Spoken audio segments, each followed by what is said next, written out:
Pois é, olha, hoje, 19 de junho, é celebrado no Brasil o Dia Nacional do Luto, data que busca conscientizar a sociedade para a importância de refletir sobre os sentimentos que envolvem perdas ao longo da vida.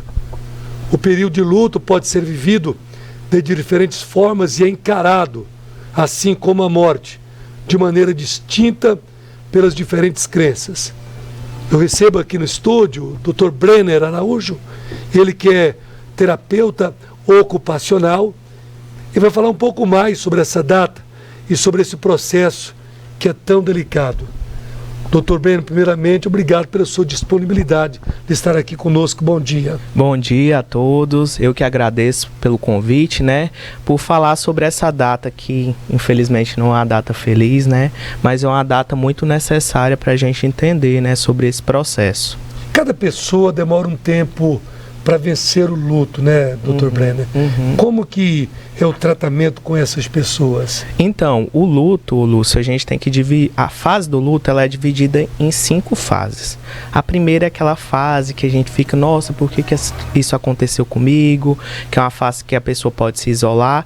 E isso pode acontecer tanto com os familiares, né, que são os enlutados, como também com os pacientes, né? Quando a pessoa descobre alguma doença terminal, ou no caso dos enlutados, quando a pessoa vem a falecer, né, inesperadamente, ou por um motivo de doença terminal.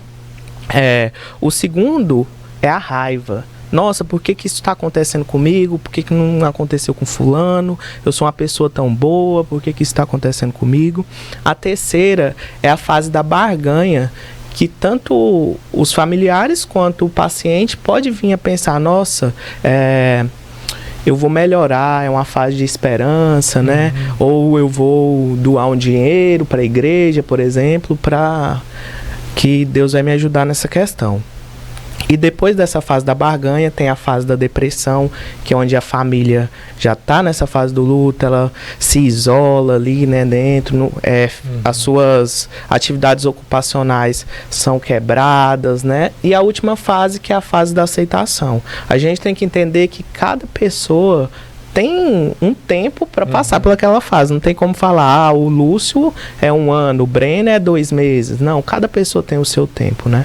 Tem dessas fases que você está nos dizendo, doutor, a gente sempre ouve as pessoas dizendo assim, num período, não chore, não chore, porque é um momento tão difícil que às vezes a gente fica sem palavras. Sim. E a primeira palavra que vem no nosso coração é falar não chore.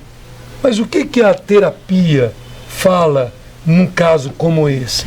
Assim, é importante a gente expressar os nossos sentimentos, ainda mais quando você está passando pela fase do luto. Então, se você tá com vontade de chorar, chora. Se você tá com vontade de gritar, grite. É o que o seu corpo está pedindo. É um processo necessário para você estar passando pelas fases. Porque se você não passar por essa fase do sentimento, você não vai conseguir, né, chegar na fase de aceitação. E é assim, é até muito engraçado, só pra gente ver o tanto que isso difere de uma pessoa para outra. Por exemplo, tem pessoas que choram muito, tem pessoas que ficam mais reservadas. E isso não quer dizer que aquela pessoa não esteja triste, que ela não esteja mal pela perda do ente querido, né? Consolo. O que se pode fazer para um consolo nesses momentos? Sim, a gente tem que entender que a morte, o luto é um processo, né, que vai acontecer com todos nós, é um processo do ser humano. Então, é importante a gente tentar relembrar dos momentos bons que passou com aquela pessoa, de como ela já te ajudou, o que ela te ensinou, e ajudar essa pessoa dentro de cada etapa daquelas que eu citei, né? Porque são etapas que são difíceis, né? Principalmente ali a etapa da depressão, né? Que a pessoa vai ficando triste, começa a ter dores físicas, quer se isolar, né? Se sente muito mal. Então é um momento que precisa de ter um acompanhamento, a força dos outros familiares e também um acompanhamento de uma equipe multiprofissional. Certo.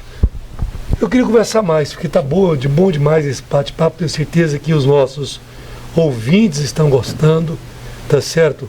Nossos telespectadores também. Mas fica aqui agora, Dr. Brenner, a sua palavra para os nossos ouvintes, nossos telespectadores, que nesse dia, né, qual a palavra do amigo, do terapeuta, do profissional, para essas pessoas que estão exatamente passando momentos como esse? A palavra para essas pessoas e tanto para as outras que vê aquela pessoa e às vezes não tem compreensão, é que a gente precisa entender a dor do próximo. A dor de cada um é uma dor única. Eu não sei a sua dor, você não sabe a minha, mas nós devemos compreender e abraçar a pessoa naquele momento que ela está precisando, né?